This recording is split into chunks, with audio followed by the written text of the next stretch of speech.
ဝန်ထမ်းတော်တာတဲ့စနစ်ကောင်းကဘာလို့အရေးကြီးတာလဲမိတ်ဆွေတို့ရဲ့လုပ်ငန်းမှာတော်တဲ့ဝန်ထမ်းတယောက်ထွက်သွားတိုင်းလုပ်ငန်းပါရိုင်းနေတော်သူလို့ခံစားနေရလားဒါဆိုလို့ရှိရင်တော့မိတ်ဆွေတို့ကလူပေါ်မှာပဲမိခိုနေပြီးတော့စနစ်မရှိတဲ့လုပ်ငန်းဖြစ်နေလို့ပေါ့နော်တော်တဲ့ဝန်ထမ်းတွေရှိတာကောင်းပါတယ်ဒါပေမဲ့တကယ်အောင်မြင်တဲ့လုပ်ငန်းကြီးတွေမှာဝန်ထမ်းတယောက်ချင်းရဲ့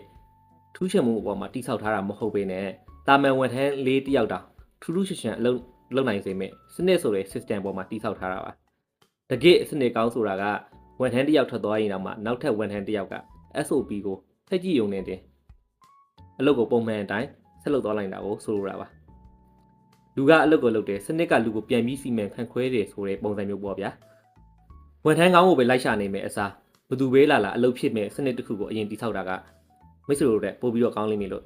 ကျွန်တော်ကြံပြုရှင်ပါတယ်ဒါမှသာမိတ်ဆွေတွေလုပ်ငန်းကရေရှည်ခိုင်မာမှာပါဝန်ထမ်းပိုင်းဆိုင်ရာလုပ်ငန်းပိုင်းဆိုင်ရာနဲ့ပတ်သက်ပြီးမိတ်ဆွေတို့လက်ရှိဘာအခက်အခဲတွေရှိနေကြလဲဆိုတဲ့ဟာကို comment ထဲမှာဆွေးနွေးတော့ပါအောင်ခင်ဗျာအားလုံးကိုကျေးဇူးတင်ပါတယ်